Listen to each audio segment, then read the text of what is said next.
Gálatas capítulo 5, versículos 16 até o 25.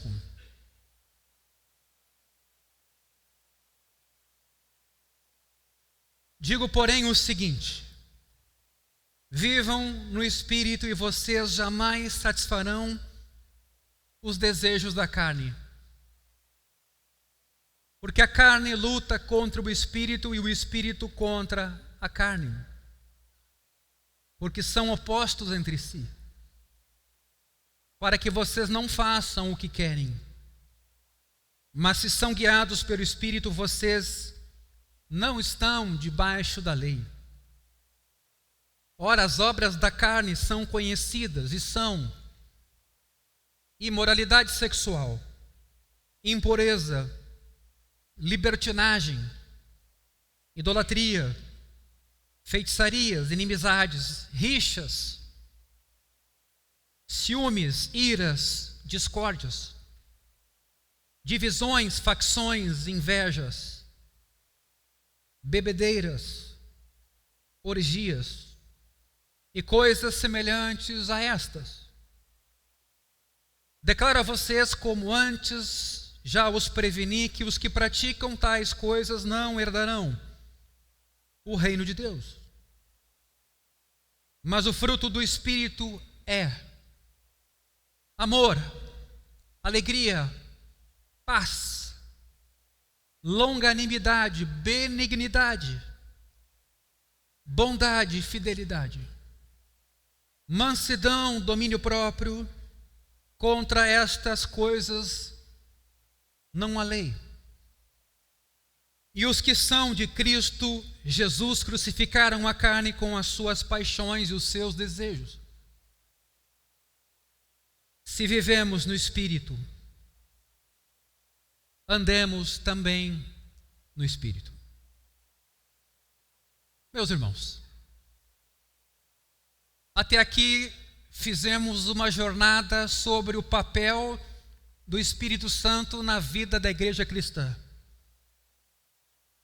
Lidamos com diversos tópicos, compreendidos de maneiras diferentes, dependendo da igreja, mas sempre procurando encontrar na Escritura um terreno mais seguro, mais claro a respeito da vontade do nosso Deus.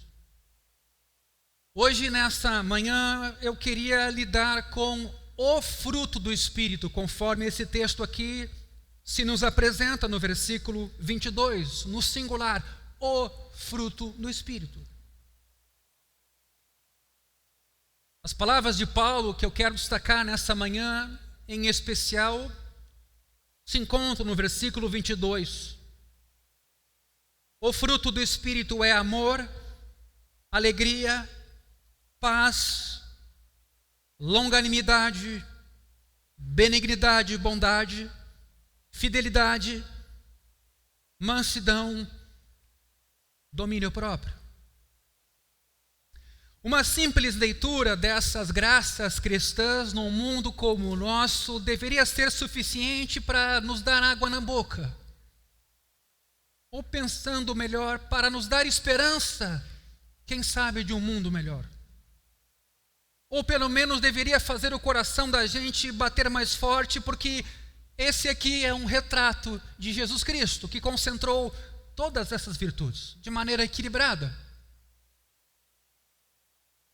Nenhum homem ou mulher até hoje apresentou essas qualidades com tamanho equilíbrio ou perfeição do que o homem Jesus Cristo.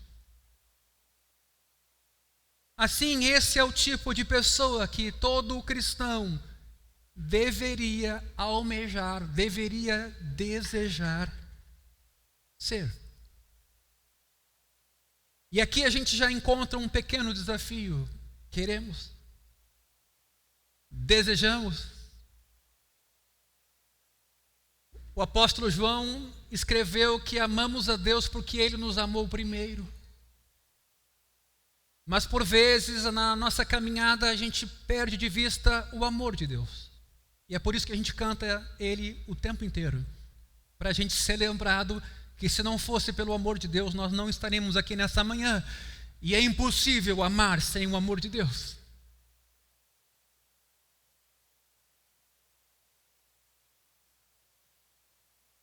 Já foram feitas diversas tentativas de classificar essas 9 qualidades que Paulo aqui está listando. Nenhuma das classificações até hoje se entendeu como satisfatória, mas o que podemos fazer talvez é subdividir essas qualidades em 3 grupos.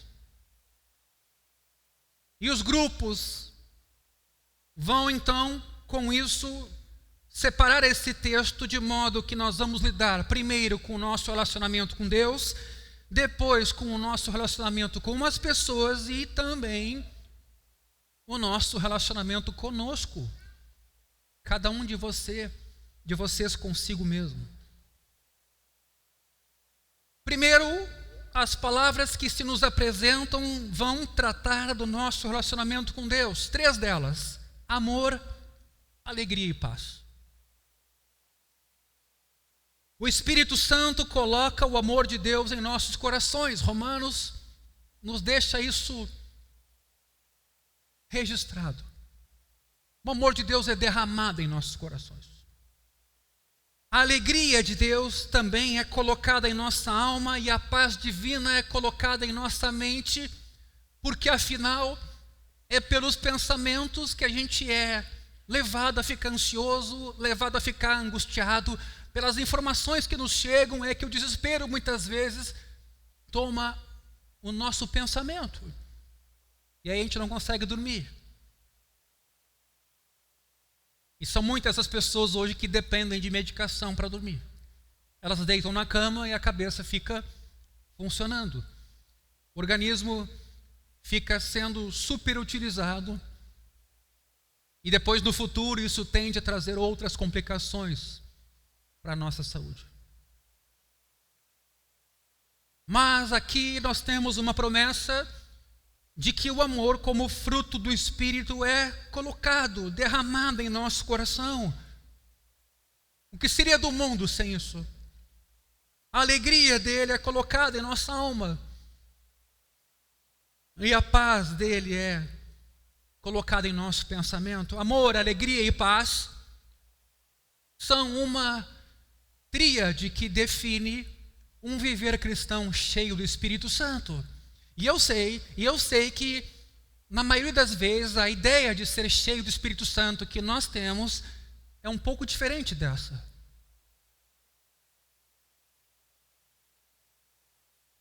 Na verdade, meus irmãos, podemos dizer que essas são as características principais de alguém que está cheio do Espírito Santo. Tudo o que o cristão faz é concebido com amor, iniciado com alegria e executado em paz. Eu queria que você tomasse alguns segundos para refletir nessas 3 virtudes que Deus dá mediante o seu Espírito a cada um de nós. Quem já não teve a experiência de conhecer o amor de Deus e de ser transformado? Quem já não teve essa experiência de ter os seus pecados perdoados e sentir que o vazio foi embora, a angústia e o desespero? Mas essa lista, ela segue para outras virtudes que vão lidar com os outros. Paciência, ternura, bondade. Estou lendo aqui numa outra tradução. Ou seja, longanimidade, benignidade e bondade no versículo 22. Temos aqui a paciência que suporta a grosseria. A grosseria e a insensibilidade dos outros e que se recusa a vingar-se. A gente seguidamente toma consciência de uma briga de trânsito que levou a óbito de alguém. Coisas muito simples têm roubado a vida das pessoas. a gentileza que vai além daquela tolerância de não desejar o mal para ninguém, mas passa para a benevolência de desejar o bem a todos, inclusive aqueles que nos fazem mal. É diferente apenas não desejar o mal e prosseguir e desejar o bem para aqueles, inclusive, que se fazem nossos inimigos por diversas razões. E a bondade transforma o nosso desejo em uma atitude. E isso é importante. A bondade não é só uma manifestação de espírito, mas é algo que se encarna numa atitude. Tomamos a iniciativa de servir as pessoas de maneira concreta e construtiva. Num mundo que nem o nosso, onde tudo está só no verbal, tudo se reduz a uma postagem, é preciso que a gente pense a respeito.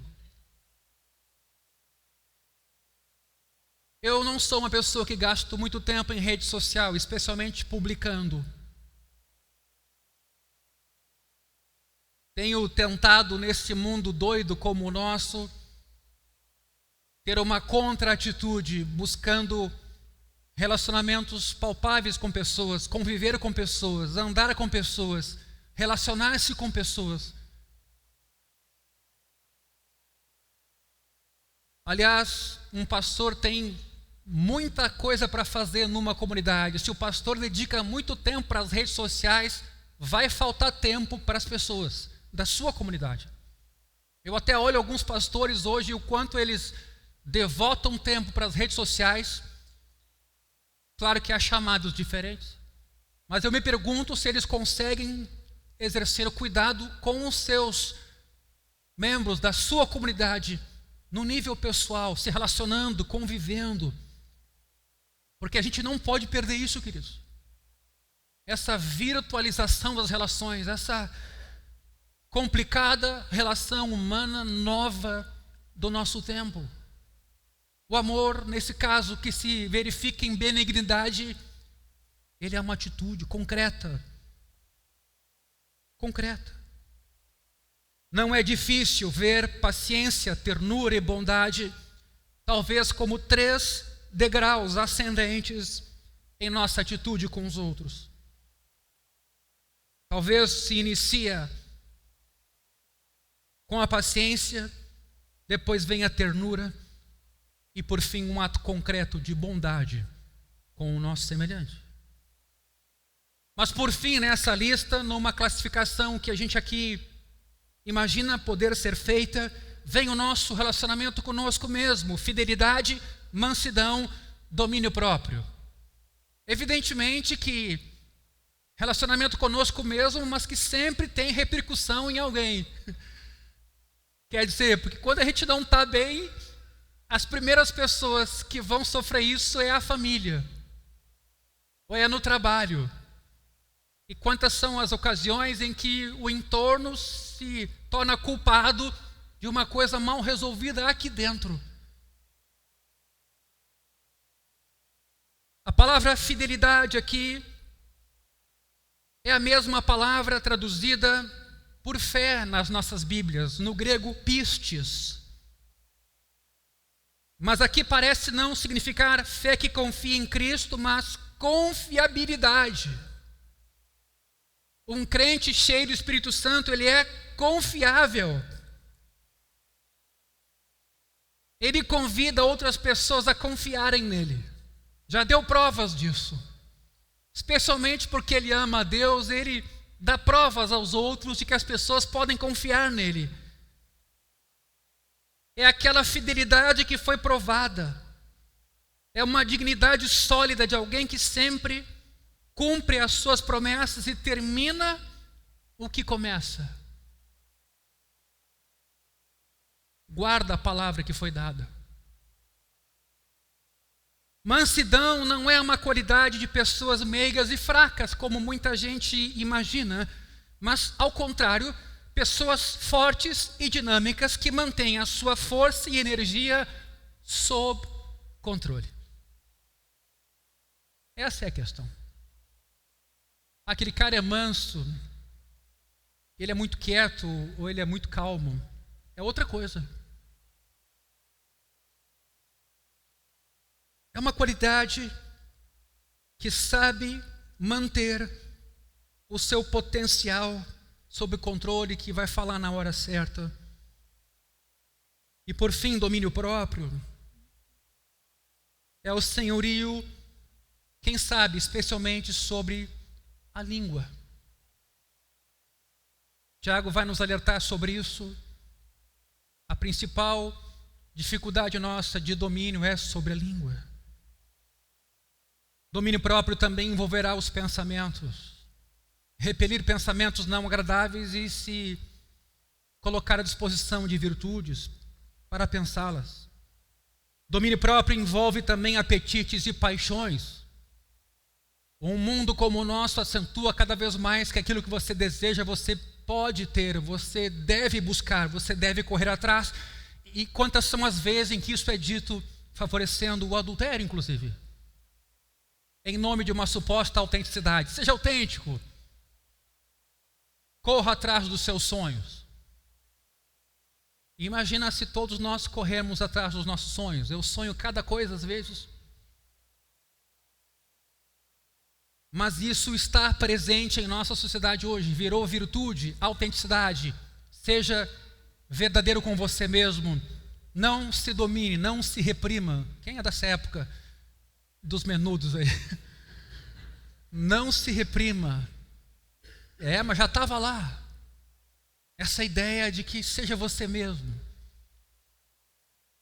Olha, pode não ser muito bom eu ser eu mesmo. Isso não tem nada de inautêntico. Porque tem coisas em mim que não são boas para os outros. Eu preciso trabalhar com essas coisas. Fazer um filtro. Meus irmãos, esse é o retrato de Cristo. Pelo menos agora, Paulo lista virtudes que aparecem na vida de alguém que é cheio do Espírito Santo.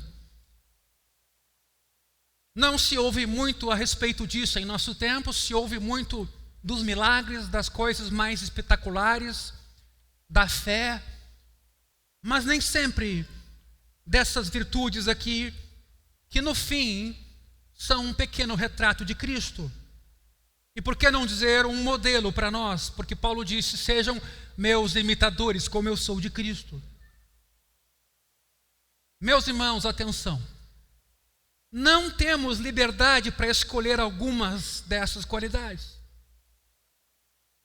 Porque é no conjunto, como um cacho de uvas ou um feixe de trigo, que elas nos fazem semelhantes a Cristo. É no conjunto.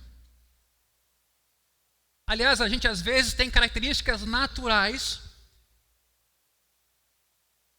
de temperamento que induzem a erro algumas pessoas. Elas imaginam aquela pessoa é santa, aquela pessoa é muito quietinha. Nem sempre a gente conhece ela em casa, com a esposa, com o marido, com os filhos.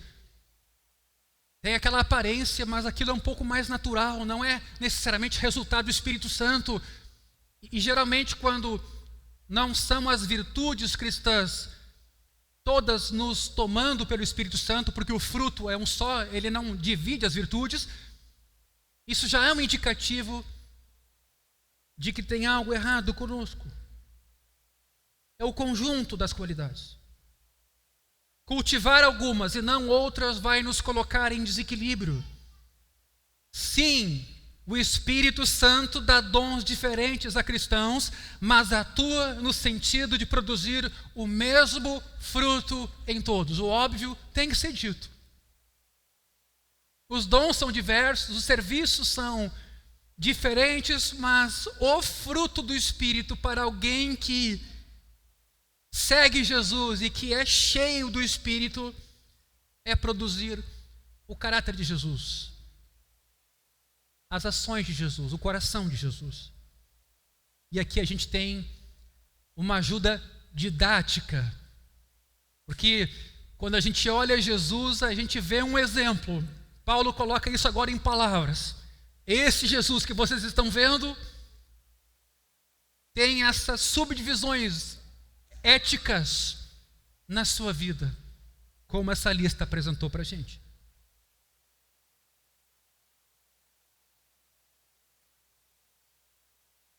Por isso, o cristão que congrega esses dons ou virtudes ou características, fruto do Espírito, não se satisfaz demonstrando amor aos outros, se não se controla.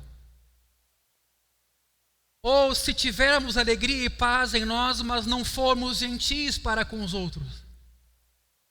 Sabe, essa suposta espiritualidade individual empacotada que a gente tem com Deus, ou sente que tem com Deus, mas com as outras pessoas a gente é grosseiro. Por favor, tem alguma coisa errada.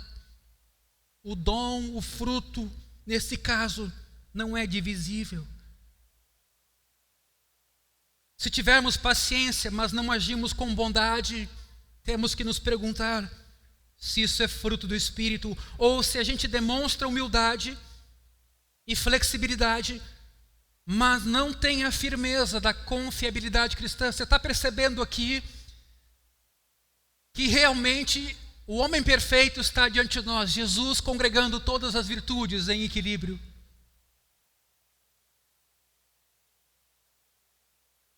Geralmente a gente tem os extremos em termos de características. Alguns são mais complacentes, outros são muito rígidos. O cristão não tem essa escolha aqui. E aquele que não tem esse equilíbrio de virtudes acaba sendo carnal. Mas existe uma perfeição, uma plenitude de caráter cristão em Cristo, que somos desafiados a desfrutar. Porém, essa é a pergunta: como é possível desenvolver essas qualidades? Alguém pode pensar. Essa é a pergunta que queremos fazer a Paulo. Sua resposta tem a ver com o fato de que as 9 qualidades são reunidas debaixo de uma única expressão, no singular, o fruto do Espírito. Pois eu quero pensar junto com vocês nesta manhã nessa metáfora do fruto e extrair delas algumas verdades importantes. Primeira verdade: o fruto do Espírito, sim, é de origem sobrenatural. Ninguém tem que negar isso. Aliás, é esse Deus invisível e imortal que estamos cultuando nessa manhã.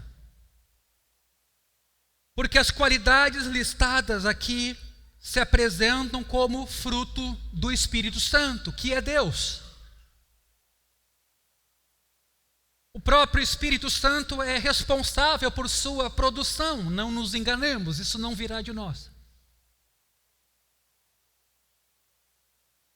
Essas qualidades são resultados do que o Espírito Santo planta na vida de pessoas que ele preenche, inunda. No contexto, essa verdade fica evidente, pois o fruto do Espírito aqui é contrastado com as obras da carne no versículo 19. A carne, na linguagem de Paulo, geralmente não se refere àquilo que recobre o nosso esqueleto, essa pele, essa carne aqui, mas representa a nós todos, todo o nosso ser, ou seja, aquilo que por natureza somos, caídos, pecaminosos, egoístas. Há 2 caminhos aqui, há 2 alternativas, há até aparentemente 2 escolhas: o fruto do Espírito ou as obras da carne. O Espírito, por sua vez, não é uma parte de nós, como a natureza pecaminosa é. O Espírito Santo aqui não é o nosso espírito humano, mas o Espírito Santo de Deus que mora em pessoas cristãs e está empenhado em transformá-las na imagem de Jesus. Olhando para essa distinção, então, entre carne e espírito, podemos dizer que as obras da carne são atos que praticamos de forma natural, impensada,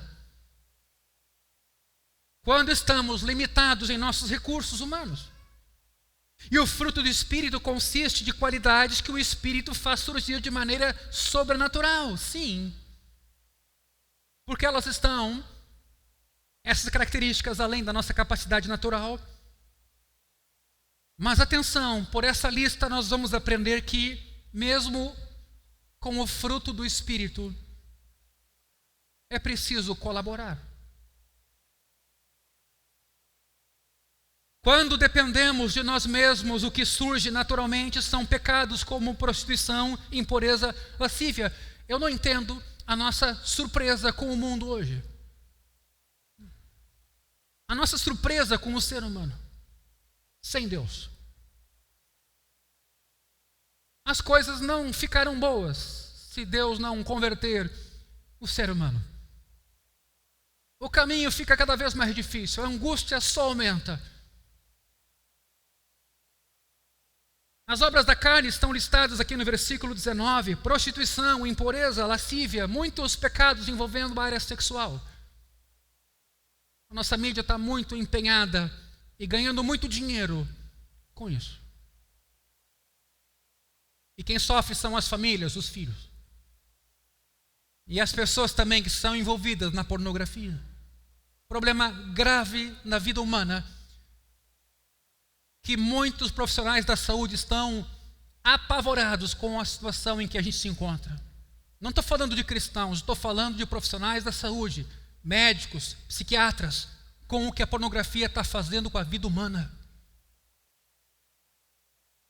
Mas há aqui também bebedices, glutonaria. Mas há um contraponto, o fruto do Espírito é o contrário. São virtudes, confiabilidade, humildade, domínio próprio, inclusive na área sexual. Quando agimos por conta própria, nós nos rebelamos contra Deus e acabamos caindo até em idolatrias e feitiçarias. Às vezes a gente toma conhecimento de pessoas que supostamente já foram cristãs e hoje estão na feitiçaria.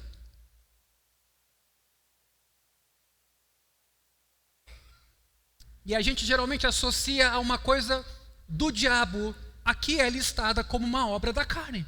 Desejo de ter poder, desejo de decidir a vida dos outros, de lançar sortes.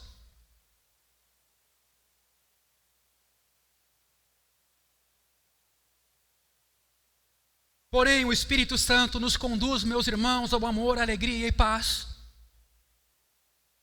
Igualmente, as obras da carne são comportamentos antissociais. Escute isso nessa manhã. As obras da carne são comportamentos antissociais. A gente vê pessoas não cristãs, muitas vezes, com muitos amigos. Você viu essa lista aqui? A quantidade de pecados e problemas nas relações sociais. Preste atenção aqui. Inimizades, rixas, ciúmes, iras, discórdias, divisões, facções, invejas. Você está percebendo quantas das obras da carne se relacionam com relacionamentos humanos?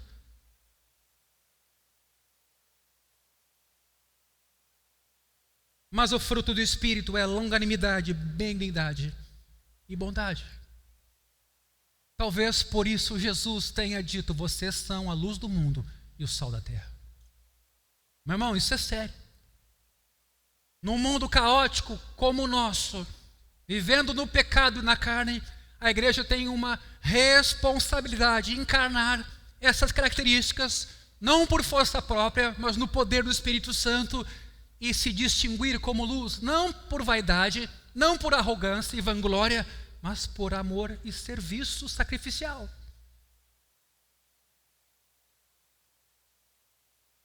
Vocês são a luz do mundo, Jesus disse, sal da terra. Portanto, fica claro que por natureza os nossos relacionamentos são falhos. Quando um casal tenta resolver os seus dilemas apenas entre si e não convida Deus a participar, são poucos os recursos. Quando duas pessoas estão brigadas e elas não convidam Deus a participar, a perdoar, a renovar e a dar esperança, a chance de aquilo não terminar bem é grande. A carne nos faz, então, nos desviarmos de Deus para os ídolos. Nos desentendemos com outras pessoas, vivendo em discórdia. E também nos desculpamos em vez de nos controlarmos. Viver em harmonia com Deus e com as pessoas e manter-se sob controle, meus irmãos, são obras da graça de Deus, é fruto do Espírito Santo.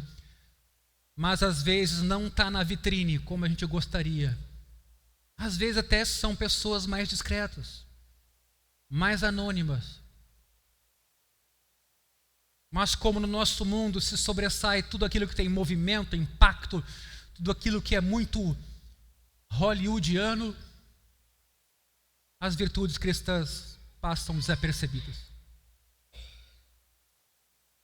Na verdade, esse fruto aqui descrito, fruto do Espírito, é a soma de todas as qualidades cristãs, é a melhor evidência que alguém pode apresentar de ter em si a plenitude do Espírito Santo. Por isso que o movimento pentecostal, quando esquece de lidar com as virtudes cristãs, tais como apresentadas aqui, e se foca, na maioria das vezes, nos eventos espetaculares, pode estar perdendo de vista a principal evidência de alguém cheio do Espírito Santo. A verdadeira prova de uma atuação profunda do Espírito de Deus em algum ser humano não são suas experiências subjetivas e muitas vezes emocionais, nem mesmo sinais espetaculares, mas qualidades morais como Cristo as teve. Isso não tem nada que ver com negar o poder de Deus, nada que ver. Creio que um cristão que alega ter tido experiências grandiosas, mas não tem amor, não tem alegria, não tem paz, não é bondoso, não tem domínio de si, vai causar em todos nós a impressão de que algo está errado com o que ele faz. Um outro cristão que, sejam quais forem suas experiências e dons, traz em seu caráter um aroma suave do Senhor Jesus, certamente será preferido para a companhia. Porque a gente sabe que vai poder contar com essa pessoa, porque ela vai ajudar. Na maioria das vezes, hoje os grandes pregadores entram pelos fundos de um templo e saem pelos fundos e ninguém consegue falar com eles.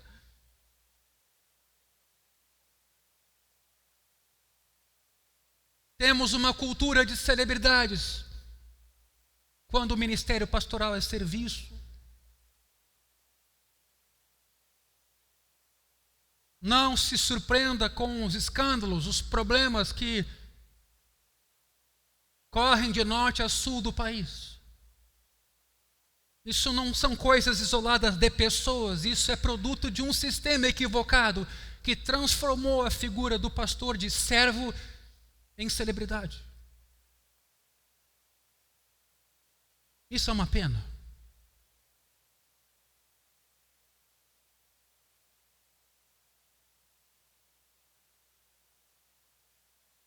Um outro cristão, que sejam quais forem as suas experiências, trazem seu caráter, o aroma suave de Cristo, será preferido por muitos de nós para a companhia.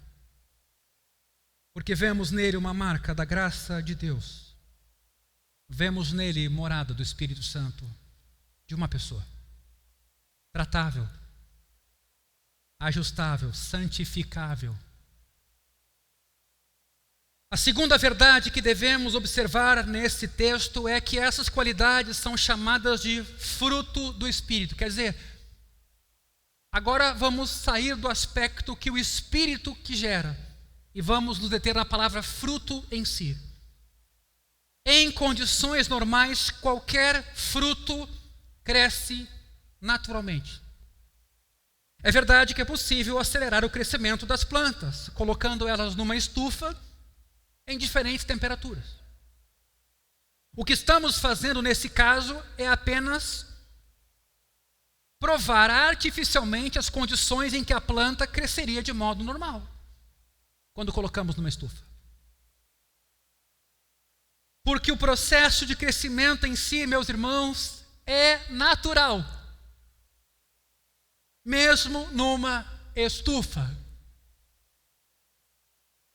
Não é artificial. Ainda é natural. A gente ainda depende que a planta, a semente, se desenvolva.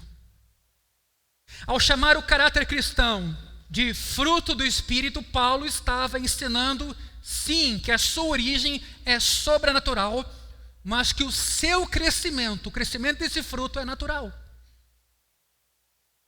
Porque é fruto do Espírito.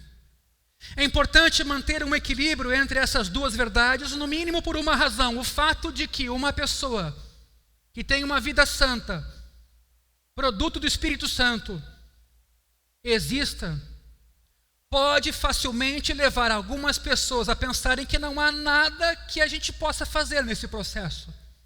E alguns de nós temos esperado por esse tal do enchimento do Espírito Santo. Algum culto maravilhoso, algum louvor extravagante, alguma cruzada, algum evento onde um profeta de Deus vai vir e esse Espírito vai nos tomar. Muitos de nós temos agido com essa espera. Porém, o fato de que o Espírito produz essa vida santa como seu fruto indica, ao mesmo tempo, que há certas condições das quais o crescimento depende e pelas quais nós aqui somos responsáveis.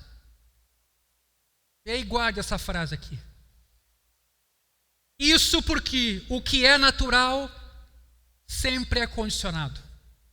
O processo só é natural quando as condições estão de acordo. Senão, Paulo nem escreveria sobre esse assunto. Por que ele está ensinando sobre esse tema? Por que ele está animando a igreja a tomar uma atitude de ser cheia do Espírito Santo? Essa lição que a gente extrai da horticultura também se aplica ao crescimento na maturidade cristã. Paulo faz a aplicação, embora não no capítulo 5, mas no capítulo 6 dessa carta. Um bom exemplo da necessidade de estudar um texto num contexto mais amplo e até esquecer às vezes as divisões de capítulos que a Bíblia apresenta, porque às vezes elas são arbitrárias, não são inspiradas. Isso é mais de gente que lidou com editoração de texto. 1 Coríntios é um exemplo disso, capítulo 12 para o 13, quando está lidando ali com amor. Veja, no capítulo 5, acabamos de ler, Paulo fala do fruto, e no capítulo 6 ele aborda a questão do semear. Versículo 7, Gálatas 6. A colheita depende do semear. Vejam as palavras de Paulo. Não se enganem, por favor, preste bem atenção nisso aqui agora. De Deus não se zomba, tem um princípio aqui. Pois aquilo que a pessoa semear, isso também colherá. Quem semeia para a sua própria carne, da carne colherá corrupção, mas quem semeia para o Espírito, do Espírito colherá vida eterna. Então veja, no capítulo 5, fruto do Espírito, agora o ato de semear. Cuidado com as divisões em capítulo, não são divisões temáticas. O princípio fundamental está aqui registrado, meus irmãos. O que a gente semeia, a gente colhe. É um princípio inflexível, que inclusive nos é dado para a gente saber viver minimamente. Porque se a gente age pensando que não haverá consequências dos atos, não somos seres humanos.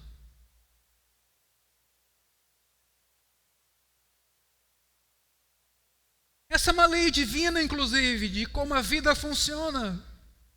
Na área física e na área moral, abuse da sua saúde e você vai viver menos. Abuse da moral e você vai se incomodar muito mais. Não há dúvida a respeito disso. Sempre, invariavelmente, colhemos o que plantamos. Por isso, devido à confiabilidade de Deus, podemos determinar com certa antecedência o que a gente vai colher, decidindo bem o que vamos plantar. É evidente que Deus é soberano. É evidente que a gente não tem o controle absoluto, mas a gente não está perdido no vácuo, como muitos de nós às vezes imaginamos, que a gente não tem protagonismo nenhum. Escute bem isso nesta manhã. Nós nos temos desincumbido de vocações que Deus nos deu, orientadas, com princípios. Por exemplo, o papel do pai e da mãe tem princípios. Ser marido e mulher tem princípios.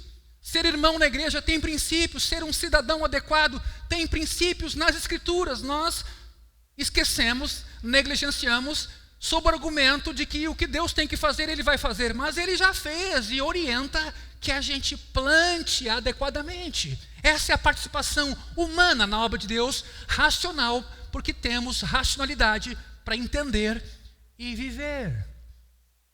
Ou a gente risca essa parte da Escritura.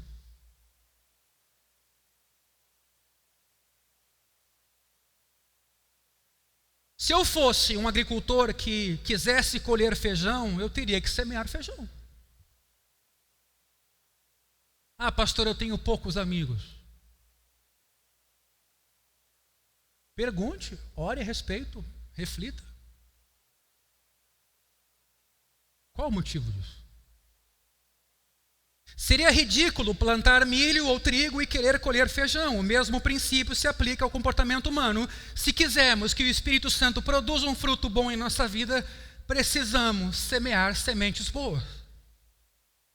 Tem um antigo provérbio que imagino que vocês já o escutaram, mas ele se aplica bem aqui para a gente pensar.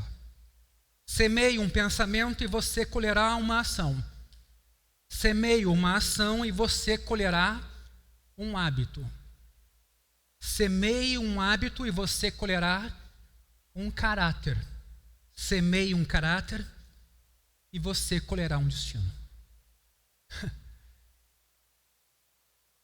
Às vezes a sensação que eu tenho é que a nossa vida está fluindo e andando meio desgovernada, como se nós não tivéssemos participação. Ou a nossa preocupação é muito assim: no que eu vou trabalhar, que dinheiro que eu vou ter, qual vai ser o meu lazer. O resto, quem sou eu? Por que Deus me fez?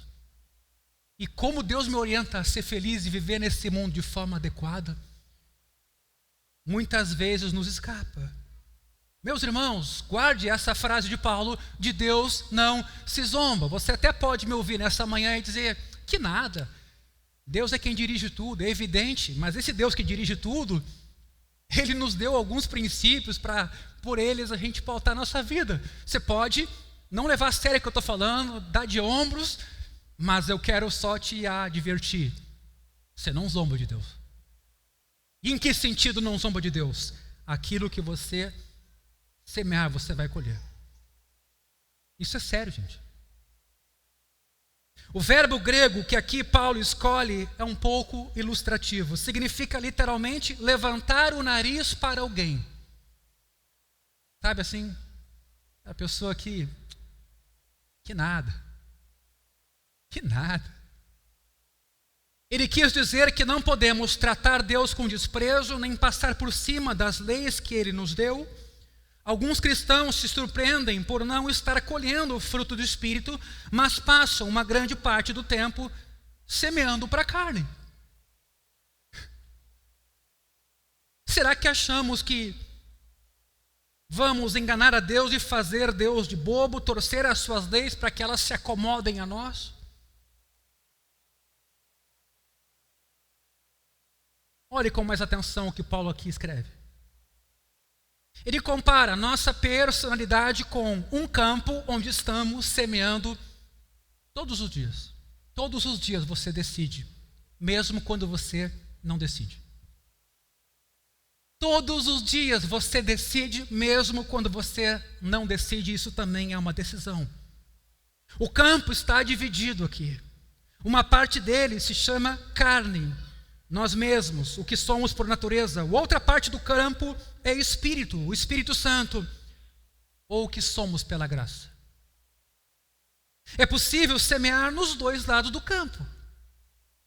Um cristão semeia para a sua própria carne, outro cristão semeia para o Espírito. Um faz de um jeito e outro também pode fazer do outro. Mas cada um terá uma colheita diferente.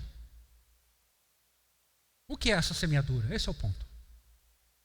Por semear, parece que Paulo aqui está entendendo todo o padrão dos nossos pensamentos e hábitos, estilo de vida, direção, disciplina. Isso inclui as companhias que temos, amizades que cultivamos, literatura que a gente lê, filmes, lazer.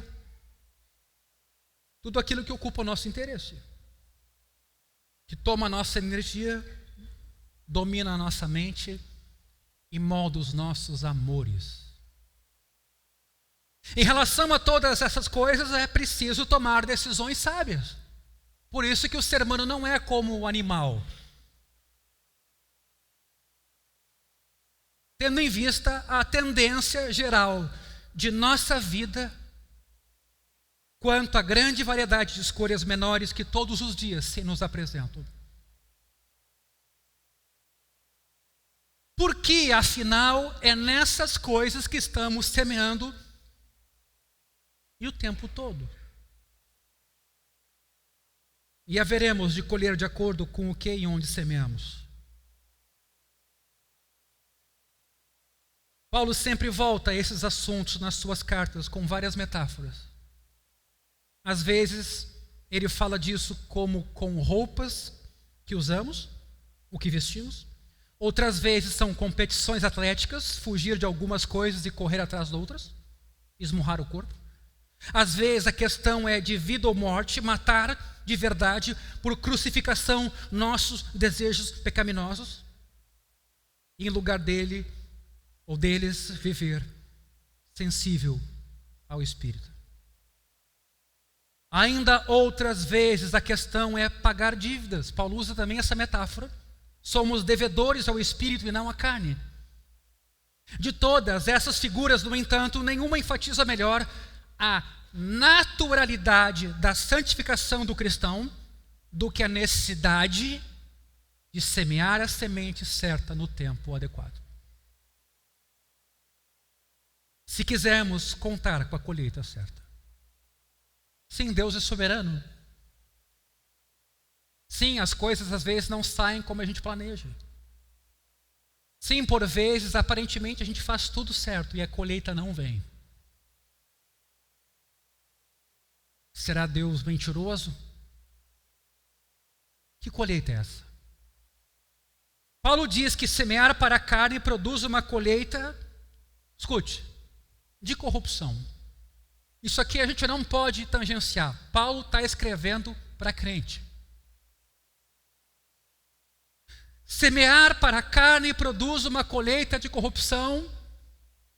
Essa é uma palavra repugnante no capítulo 6, que desperta imagens horríveis, como por exemplo, decadência, decomposição, morte, podridão. Não tem como escapar. É isso mesmo. Provavelmente a palavra simboliza uma deterioração constante do caráter nesta vida e também ruína na próxima. Sim, é possível a gente piorar o ruim que já tem. É possível aprender piores comportamentos. É possível se deteriorar mais. Precisamos de exemplos para isso?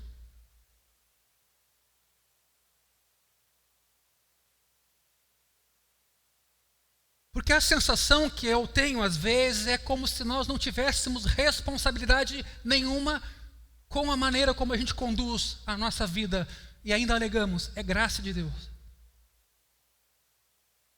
E depois você reclama, passados muitos anos, que os seus filhos não são como os filhos daquela outra família, que os teus filhos são especiais e complicados, que não são como daquela outra família que se dedicou, investiu a criar os seus filhos, abriu mão de muita coisa e se sacrificou. Será que é justo quando a gente faz uma vida toda, um caminho todo, pagando para ver, desdenhando de Deus, zombando dele e querendo resultados bons, e ao mesmo tempo outras famílias que entenderam isso mais cedo. Abriram mão de coisas até que queriam, que gostavam, mas entenderam que havia coisas mais importantes e fizeram escolhas e hoje estão colhendo essas escolhas.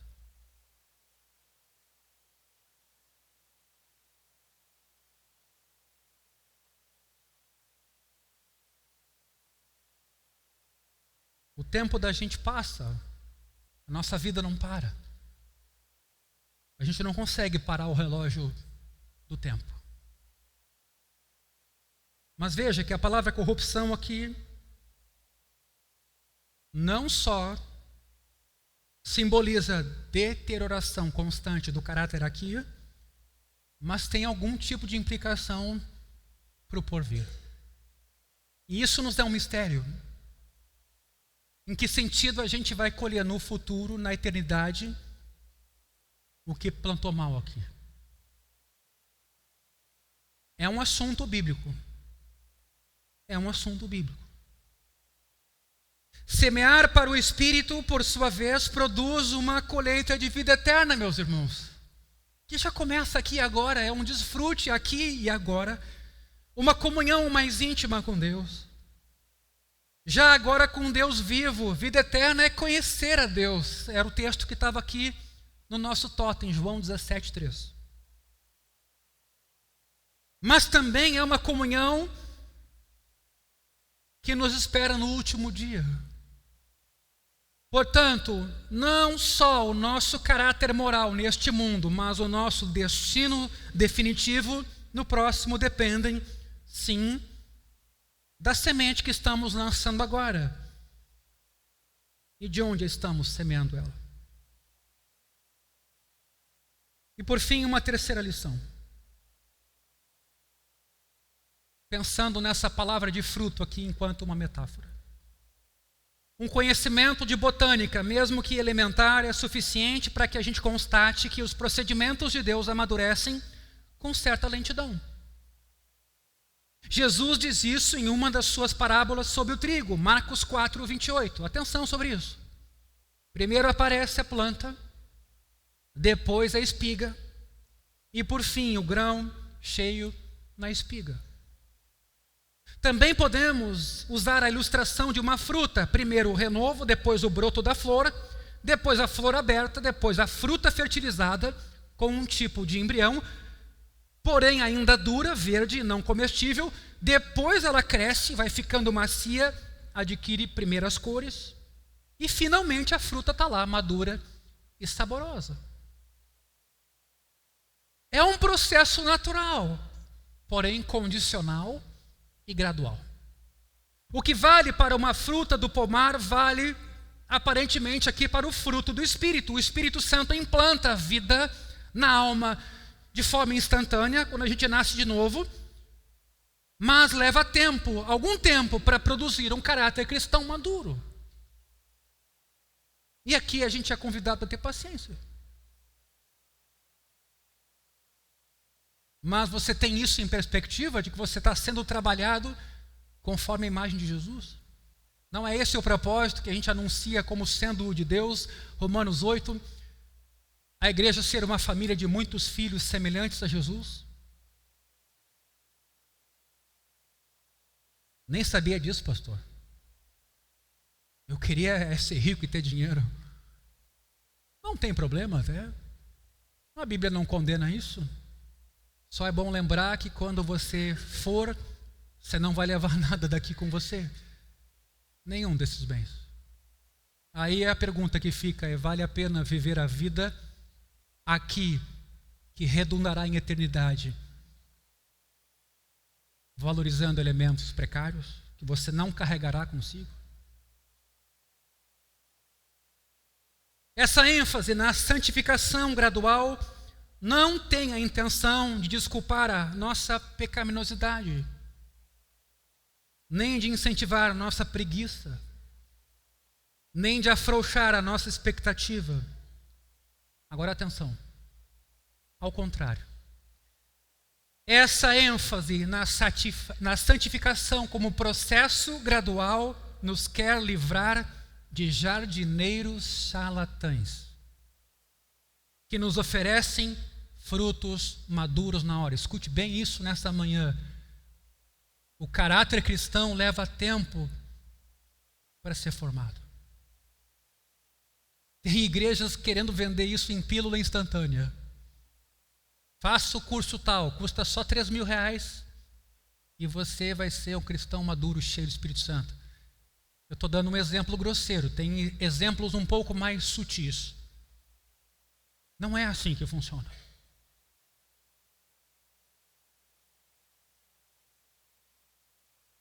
Eu fui convertido por Deus aos 12. Ano que vem serão 40 anos de caminhada cristã. É uma luta.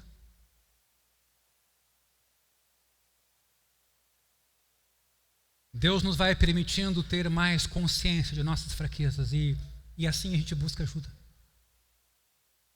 O jovem tende a ser mais impetuoso, eufórico.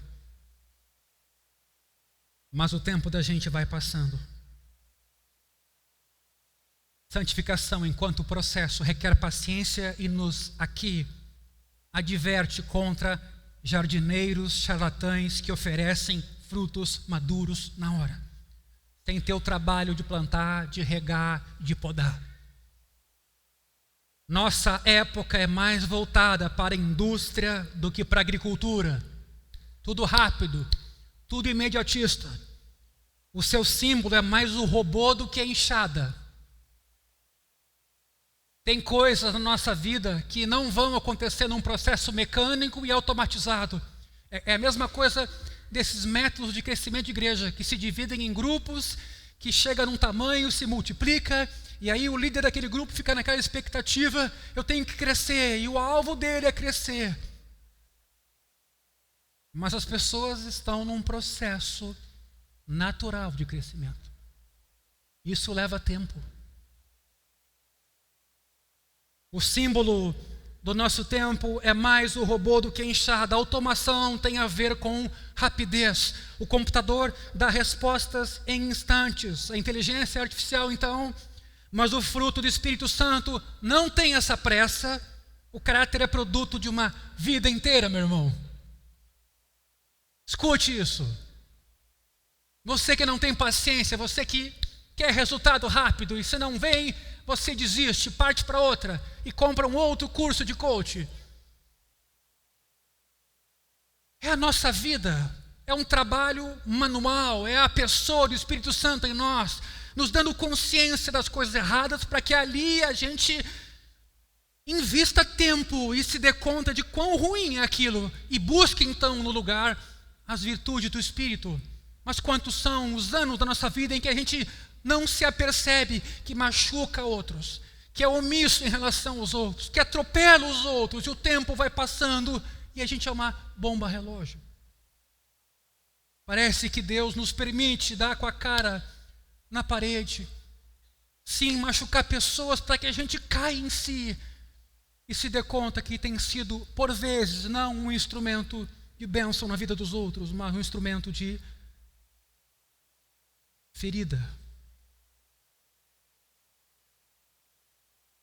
Se compreendemos com essa atuação de Deus como uma coisa gradual, tivermos paciência, a gente vai ser mais ativo em colaborar com o Espírito Santo. Esse sim é o jardineiro celestial. Esse cuida do fruto. Prestaremos mais atenção no que a gente semeia se a gente quiser ter uma boa colheita. Não vamos ficar lançando sorte. Vamos ver no que vai dar, vivendo de uma vida equivocada. Isso aí não é contar com a graça de Deus, meu irmão. Você me desculpe a franqueza, isso é ser irresponsável. A graça de Deus educa. A graça de Deus educa, transforma hábitos. E hábitos realmente vão fazer um caráter novo.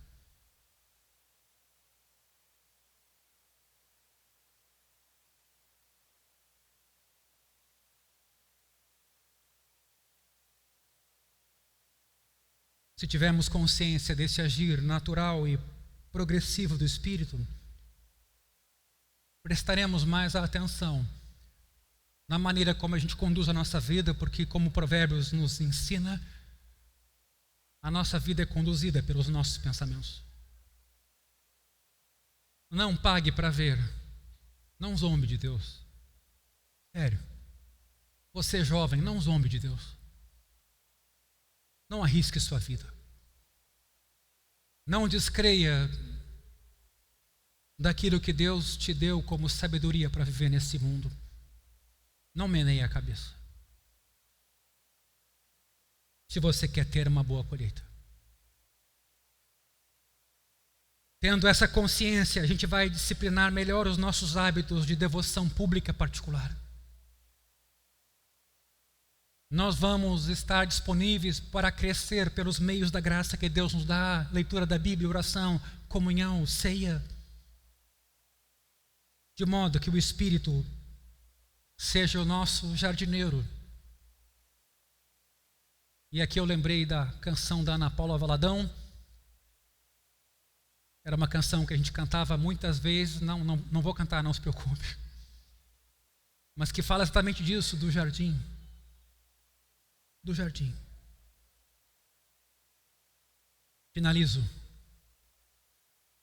Charles Simeon, um erudito clérigo de Cambridge, no início do século passado,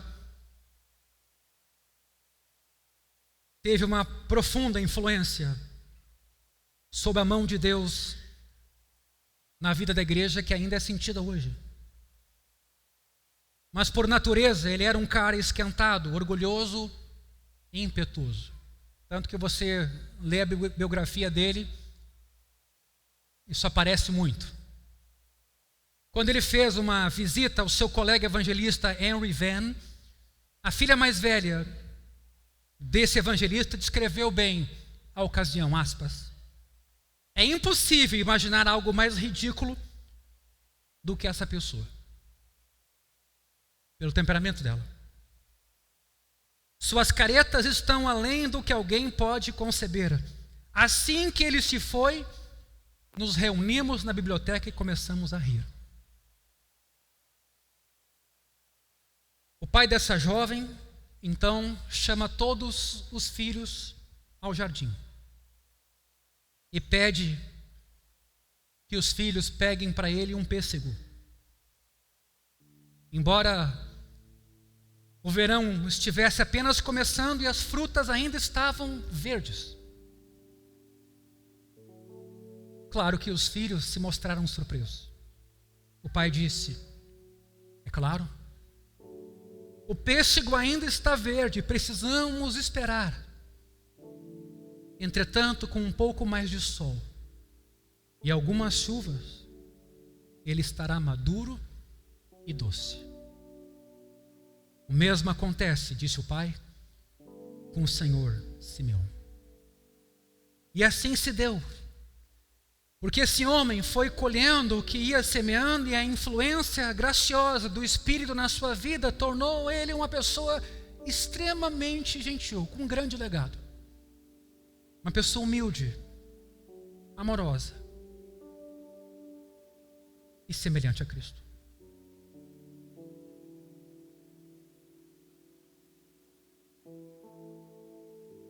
Gálatas capítulo 3, versículo 1. Ó Gálatas insensatos, quem foi que os enfeitiçou? O contexto ali é que tinha um outro evangelho das obras invadindo a Galácia.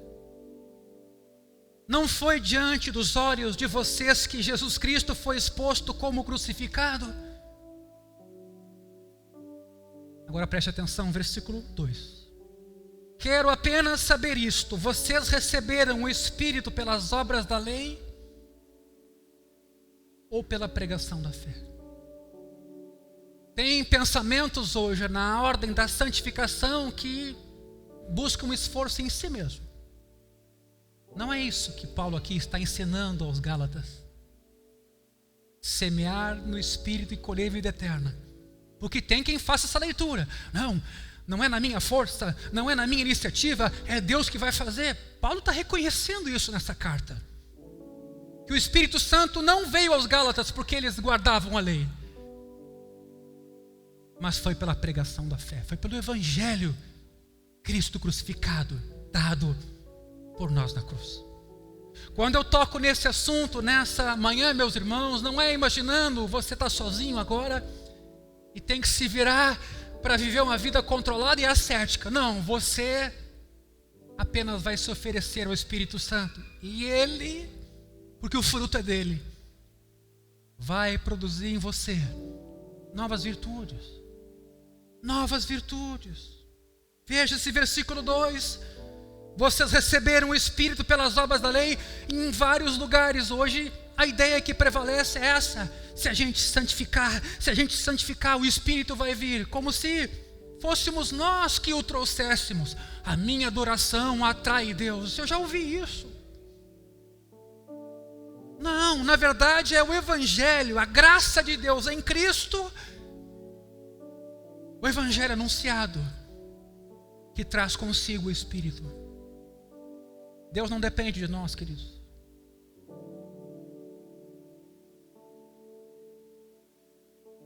O versículo 3, por fim, reforça de novo.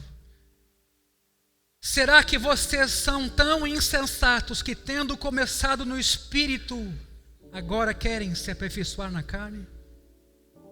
Paulo não está sendo moralista. Nada disso. Paulo apenas está chamando a atenção.